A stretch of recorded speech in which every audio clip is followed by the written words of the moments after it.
ஒரு 2 நிமிஷத்தில் ஒரு மைதா நூடுல்ஸ் சாப்பிட்றதோட 5 நிமிஷத்தில் ஹெல்த்தியாக ஒரு டேஸ்டான ஒரு ஜூடல்ஸ் பார்க்க போகிறோம். இப்போது ரெடியான சுட சுட சுட இங்கே வாருங்கள். எப்படி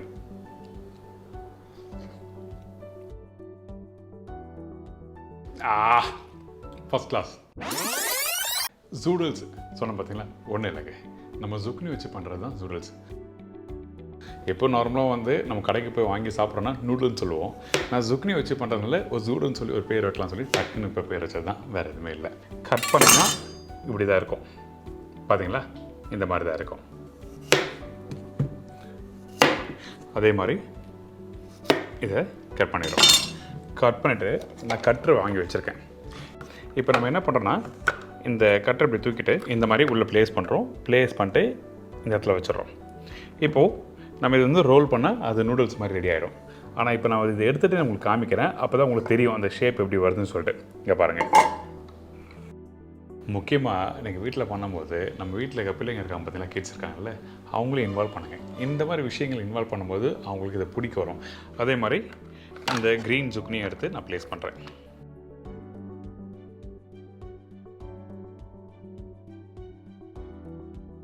பார்த்தீங்களா, பார்க்குறதுக்கு அந்த நூடுல்ஸ் மாதிரி இருக்குல்ல, அதான் இப்போ ரெடி ஆகிடுச்சு. இந்த குக்கிங் பார்த்திங்கன்னா அதிகபட்சம் ஒரு 3 நிமிஷம் முடிஞ்சிடும். ஏன்னா இது பேனில் டாஸ் தான் பண்ண போகிறோம். ஸோ அதனால் நீங்கள் ரொம்ப காம்ப்ளிகேட் பண்ண வேண்டியதில்லை, ரொம்ப நேரம் குக் பண்ண அவசியம் இல்லை. ஏன்னா இந்த காய் வேகிறதுக்கும் ரொம்ப டைம் எடுக்காது, அதிகபட்சம் ஒரு 2 நிமிஷம் தான். முக்கியமாக பார்த்தீங்கன்னா இது வாட்டர் கண்டென்ட் உள்ள ஒரு வெஜிடபிள்ஸ், 95% வாட்டர் கண்டென்ட் உள்ள ஒரு காய்கறி. இது வெயிட் லாஸுக்கு ஒரு முக்கியமாக சாப்பிட்ற ஒரு காய்கறிகள். இன்றைக்கி நிறைய பேர் ஜிம்முக்கு போய் தான் வெயிட்டை குறைக்கணும்னு நினைப்பீங்க. அதே டைமில் நம்ம எடுக்கிற அந்த ஃபுட்டும் வெரி வெரி இம்பார்ட்டன்ட். அந்த டைமில் இந்த மாதிரி ஜுக்கினி காய்கறி எடுக்கலாம். அடுத்தது பார்த்திங்கன்னா, நம்ம ரெகுலராக ரீஃபண்ட் ஆயில் வீட்டில் யூஸ் பண்ணியிருப்பீங்க. ஆனால் இதுக்கு ஆலிவ் ஆயில் யூஸ் பண்ணுறேன். நம்ம எந்த அளவுக்கு ஹெல்த்தியான ஒரு ரெசிபி பார்க்குறோமோ அதே மாதிரி நம்ம யூஸ் பண்ணுற அந்த பொருட்களும் கரெக்டாக இருக்கணும். இப்போ இந்த ஆலிவ் ஆயில் இதில் ஊற்றி குக் பண்ண போகிறேன். ஆனால் எக்ஸ்ட்ரா வர்ஜின் ஆலிவ் ஆயில் நான் நிறைய வாட்டி சொல்லியிருக்கேன், குக் பண்ணக்கூடாதுன்னு. அதுக்கு என்ன காரணம் கேட்டிங்கன்னா, இந்த எக்ஸ்ட்ரா வர்ஜின் ஆலிவ் ஆயில் பார்த்தீங்கன்னா ஆலிவ்ஸில் நம்ம எடுக்கும் போது பார்த்திங்கன்னா எண்ணெய் ஃபஸ்ட் ப்ரெஸ்ஸிங் இருக்குது பார்த்தீங்களா, அந்த எண்ணெய் தான் எக்ஸ்ட்ரா வர்ஜின் ஆலிவ் ஆயில். இப்போ நம்ம என்ன பண்ணுறோம், ஒரு டேபிள் ஸ்பூன் அளவுக்கு மட்டும் எண்ணெய் யூஸ் பண்ணுறேன். அதிகமான எண்ணெய் வேண்டாம், நல்லா புரிஞ்சுக்குங்க. அதிகமான எண்ணெய் வேண்டாம், ஏன்னா அதிகமான ஆலிவ் ஆயிலும் வேண்டாம். ஜஸ்ட் ஒரு டேபிள் ஸ்பூன் போட்டு பேனில் டாஸ் பண்ண போகிறேன். அதிகமாக இருந்தால் என்ன ஆகுனா, அந்த வெஜிடபிள்ஸை கோட்டிங் ஆகும்போது நீங்கள் ஒரு வாய்க்கு மேலே நீங்கள் சாப்பிடும்போது தேக்கட்டுற மாதிரிலாம் இருக்கும். ஸோ அந்த மாதிரி ப்ராப்ளம் வராமல் இருக்க தான் நான் சொல்கிறேன் நான். இப்போ ஃபஸ்ட் நம்ம என்ன பண்ணுறோம், கட் பண்ணி வச்சுருக்கேன். இங்கே பாருங்கள், இந்த ரெசிபி பார்த்தீங்கன்னா இந்த ஜிஞ்சர், கார்லிக், பச்சை மிளகாய் இதெல்லாம் கட் பண்ணி வச்சுருக்கேன். இப்போது நம்ம கட் பண்ணி வச்சுருக்க இந்த கார்லிக் யூஸ் பண்ணுறோம்.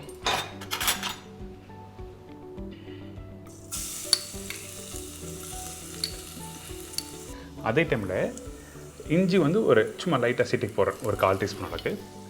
காரத்துக்கு ஏற்ற மாதிரி க்ரீன் சில்லி, சில பேர் க்ரீன் சில்லி போடுவாங்க, சில பேர் போட மாட்டாங்க. அதனால் உங்களுக்கு எது விருப்பப்படுறதோ நீங்கள் யூஸ் பண்ணிக்கலாம். சில்லி ஃப்ளேக்ஸ் யூஸ் பண்ணலாம், சரிங்களா?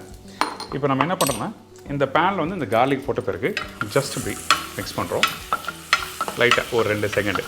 இந்த இடத்துல இப்போ அந்த பூண்டு போட்டிருக்கேன், அந்த இஞ்சி போட்டிருக்கேன், பச்சை மிளகா போட்டிருக்கேன். இந்த இடத்துல பூண்டு எதுக்காக நம்ம எக்ஸ்ட்ரா போட்டிருக்கேன்னா காரணம் இருக்குது. நம்ம பெரும்பாலும் எடுக்கிற அந்த கார்லிக் பார்த்தீங்கன்னா, இந்த ஹை பிபி இருக்கவங்க பார்த்தீங்களா, அவங்களுக்கெல்லாம் இந்த கார்லிக் எடுக்கும்போது அந்த பிபி லெவலோட கண்ட்ரோல் பண்ணும். அதான் விஷயம், வேறு எதுவுமே இல்லை. ஸோ இந்த மாதிரி ஒரு ரெசிபிலையும் ஏகப்பட்ட விஷயங்கள் இருக்குது. நான் அதை படிச்சுட்டு புரிஞ்சுட்டு உங்களுக்கு ஷேர் பண்ணால் ரொம்ப நல்லாயிருக்குன்னு சொல்லிட்டு தான் நான் உட்காந்து உங்களுக்கு இது மாதிரிலாம் ஷேர் பண்ணிகிட்ருக்கேன். இதான் விஷயம். இதுக்கப்புறம் நம்ம கட் பண்ணியிருக்க வெஜிடபிள்ஸ் பார்த்திங்கன்னா எல்லாமே ஜூலியனை கட் பண்ணி வச்சுருக்கோம். அதாவது இங்கே ஆனியன் பாருங்கள், இந்த பக்குவத்தை கட் பண்ணி வச்சுருக்கேன், தெரியுதுங்களா? அதுக்கப்புறம் இங்கே கேரட் பார்த்திங்கன்னா உங்களுக்கு தெரியும்.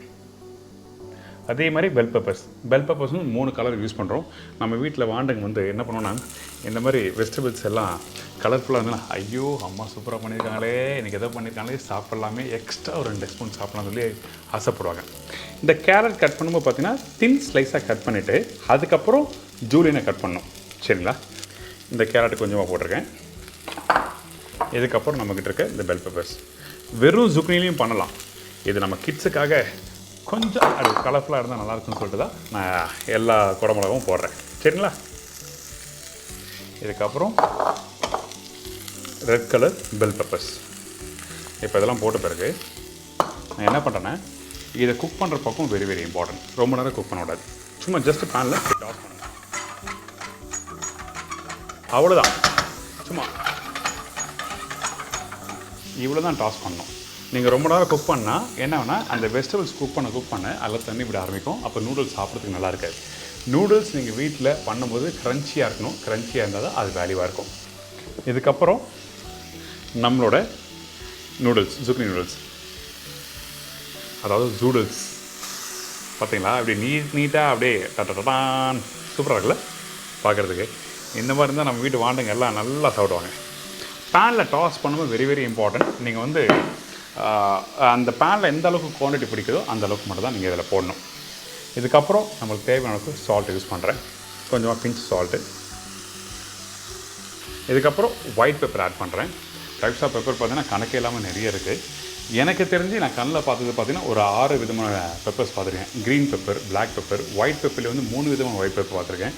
ஒரு கண்ட்ரிக்கு ஒன்று இருக்கும். சைனா அந்த மாதிரிலாம் பார்த்தீங்கன்னா ஒன்று இருக்கும். இந்த சைனீஸில் பண்ணுற ஒரு காரமாக டிஷ் ஷேஷ்வான், அந்த ரெசிபிக்கெலாம் வந்து அந்த ரெட் பெப்பர் யூஸ் பண்ணுவாங்க. இதுக்கப்புறம் பார்த்தீங்கன்னா இந்த டார்க் சோயா சாஸ் யூஸ் பண்ணுறேன். இந்த டார்க் சோயா சாஸில் ஒரு விஷயம் இருக்குது. 2 விதமான டார்க் சோயா சாஸ் இருக்குது. அதாவது பார்த்தீங்கன்னா லைட் சோயா அப்புறம் டார்க் சோயா இருக்குது. இந்த டார்க் சோயா பார்த்தீங்கன்னா இங்கே பார்த்தீங்கன்னா தெரியும் உங்களுக்கு, கொஞ்சம் திக்காக இருக்கும். லைட் சோயா வந்து கொஞ்சம் தின்னாக இருக்கும். அதே மாதிரி வந்து இது ஒரு டார்க் ஒரு பிளாக் கலர் மாதிரி வரும். அதுக்கப்புறம் டேஸ்ட் பார்த்தீங்கன்னா இது கொஞ்சம் லைட்டாக ஸ்வீட்னஸ் இருக்கும். அதே டைமில் சால்ட்டோட தன்மை கம்மியாக இருக்கும் டார்க் சோயாவில். இதுவே லைட் சோயாவில் பார்த்தீங்கன்னா சால்ட்டு கொஞ்சம் தூக்கலாக இருக்கும். ஸோ அதனால தான் சொல்கிறேன். இதுக்கப்புறம் நம்ம என்ன பண்ணுறோன்னா இதை டாஸ் பண்ணுறோம். அவ்வளோதான். பார்த்தீங்களா? Noodles ready. சுட சுட சுட சுட ரெடி. இது மாதிரி டாஸ் பண்ணுறது ஒரு விஷயம் இருக்குது. அது எப்படி டாஸ் பண்ணால் இங்கே பாருங்கள், இந்த பேனை இப்படி கையில் இப்படி பிடிச்சிக்கிங்க இந்த கார்னரில். அதுக்கப்புறம் இந்த மாதிரி உட்டன் ஸ்பேட்சில் என்ன இருந்ததுன்னா நடுப்பகுதி இருக்குல்ல, இந்த நடுப்பகுதியில் இப்படி வச்சுக்கணும். வச்சுட்டு இப்படி அப்படி மிக்ஸ் பண்ணணும். அப்படி மிக்ஸ் பண்ணும்போதுன்னா ஈவனாக வந்து எல்லாரோட ஒன்று சேர்ந்துடும். இதான் விஷயம். இப்போ இருக்கிற zucchini நான் இதில் போட்டுறேன்.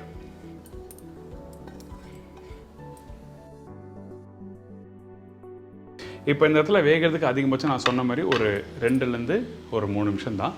குவான்டிட்டியை பொறுத்து கொஞ்சம் குவான்டிட்டி அதிகமாக இருந்ததுன்னா இன்னும் 1 நிமிஷம் எக்ஸ்ட்ரா விடுங்க. மற்றபடி வேறு எதுவும் இல்லை. இது வேகிறதுக்கு டைம் எடுக்காது.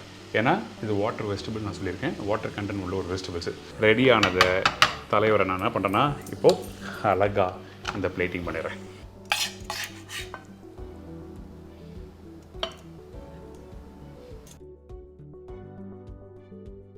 குக் பண்ணும்போது ஒரு டீஸ்பூன், அதாவது ஒரு டேபிள் ஸ்பூன் அளவுக்கு ஆலிவ் ஆயில் போட்டேன்.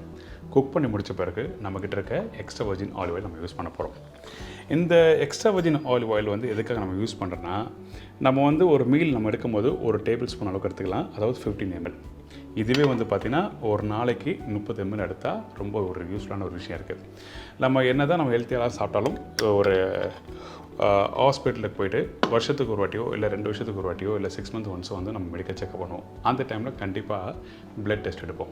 அந்த பிளட் டெஸ்ட்டில் பார்த்தீங்கன்னா கிட்டத்தட்ட ஒரு 40 விதமான பிளட் டெஸ்ட்டுக்கு வந்து முக்கியமாக இந்த ஆலிவ் ஆயில் நம்ம டெய்லியும் எடுத்துகிட்டு வந்தால் நம்மளுக்கு நிறைய விஷயம் இம்ப்ரூவ் ஆகும். அதாவது பிளட் டெஸ்ட் வந்து எடுக்கிற இடத்துல வந்து பார்த்திங்கன்னா அது இம்ப்ரூவ் ஆகும் சொல்ல வரேன். இதான் விஷயம். இப்போ ரெடி ஆகிடுச்சு. இப்போ நான் டேஸ்ட் பண்ண போகிறேன். இப்போது ரெடியான சுட சுட சுட இங்கே பாருங்கள் எப்படி.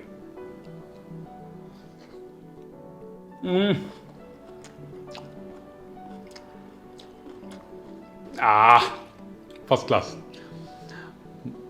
உள் மனசுன்னு சொல்கிறேன். நீங்கள் ரெகுலராக சாப்பிட்ற நூடுல்ஸ், மைதா வச்சு சாப்பிட்ற நூடுல்ஸுக்கும் இந்த நூடுல்ஸ் சாப்பிட்டீங்கன்னா அடுத்த வாட்டி 100% சொல்லுவேன், மைதா கிட்டே போக மாட்டீங்க. இதுதான் நீங்கள் ட்ரை பண்ணுவீங்க. அதனால தான் இன்றைக்கி பெஸ்ட்டான ஒரு ரெசிபி கொடுத்துருக்கேன். வீட்டில் இருக்க குழந்தைங்க கொடுத்து பாருங்கள், உங்கள் எல்லாருக்கும் பிடிக்கும். இதே மாதிரி இன்னொரு ஹெல்த்தியாக ஒரு டேஸ்டின் ரெசிபியோட இன்னொரு புது ரெசிபியோட பார்க்குறேன். See you, bye, take care. Thank you so much.